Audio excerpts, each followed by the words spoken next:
Olá, olá, estamos finalizando já o nosso DSM-5 dos critérios diagnósticos. Agora eu vou ver com vocês só a questão do critério C, D e E, são bem rápidos.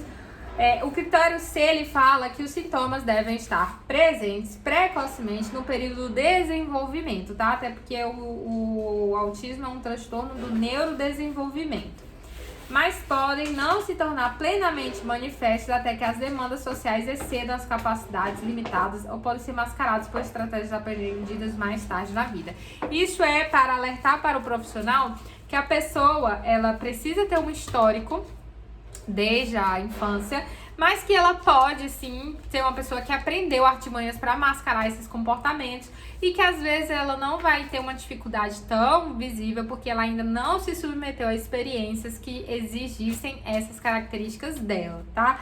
Então isso o profissional tem que observar também, tá bom? Então, quando vocês forem fazer um relatório seu ou do seu filho, coloca o histórico desde a infância. É muito importante colocar as coisas desde a infância, tá? O ponto D diz: os sintomas causam prejuízo clinicamente significativo no funcionamento social, profissional ou em outras áreas importantes da vida do indivíduo no presente. Então, também, critério para fechar diagnóstico é a quantidade de prejuízo que você tem por essas características. Você pode ter aqui uma, duas características e não ter prejuízo nenhum na sua vida. Isso não vai ser suficiente para fechar um diagnóstico. Você precisa ter ali prejuízos, né? No meu caso, eu tive prejuízo profissional, eu tenho prejuízo no relacionamento, eu tenho prejuízo na vida como um todo, né?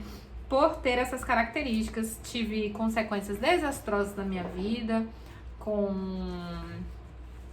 eu vou falar disso depois, mais pra frente, em outro momento, tá? Mas eu tive prejuízos por conta dessas características, então isso é importante avaliar também.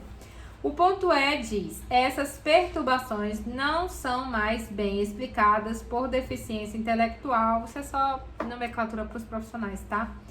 Transtorno do desenvolvimento intelectual ou por atraso global de desenvolvimento, deficiência intelectual ou transtorno do aspecto autista, como costuma ser comórbidos. Para fazer o diagnóstico na comunidade de transtorno do espectro autista e deficiência intelectual, a comunicação social deve estar abaixo do esperado para o nível geral do desenvolvimento. O que significa? Antes, ele estava dentro do atraso global de desenvolvimento, que era outro CID e outro F, ó. Aqui no DSM-5, até vocês entenderem quando vier nos laudos, ele tem isso daqui, ó, que mostra qual é o CID e o F, tá? O CID é o 10, tá? Do DSM-5 é o CID-10, que é sobre a atualização. A última atualização é a 10. E aí ele vai mostrar o F é o que indica o transtorno. O do autismo é o F84. Vou até mostrar pra vocês como fica no laudo, pra vocês saberem, tá? Porque tem que estar munida de informação, vai ter profissional que vai fazer um laudo fajuto pra vocês e não vai botar o CID nem o F pra não se comprometer. E isso não pode acontecer porque para você garantir os seus direitos e dos seus filhos, você precisa ter o CID e o F, tá? Aqui eu vou mostrar pra vocês, ó. Aqui no final do laudo, ó, ele vai dizer: diagnóstico, transtorno do espectro autista CID-10, F84. Quando era do transtorno global de desenvolvimento, era F83, se eu não me engano. E não se usa mais, só se usa se os déficits forem específicos aqui do transtorno global de desenvolvimento, ou seja, deficiência intelectual ou comunicação social abaixo do esperado para o nível do desenvolvimento, tá?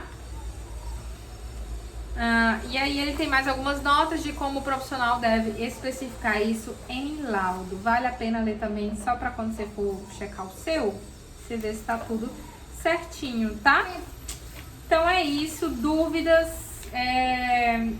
coloquem aqui para eu poder ajudar vocês. Depois, à medida que vocês escutarem, né, vão surgir dúvidas e coisas que nós podemos nos aprofundar mais. Por favor, me contem, me façam saber para que eu consiga falar mais com vocês, que às vezes a gente não tem noção de que passou muito por cima de um determinado assunto, que a gente pode se aprofundar um pouco mais, tá bom? Beijos!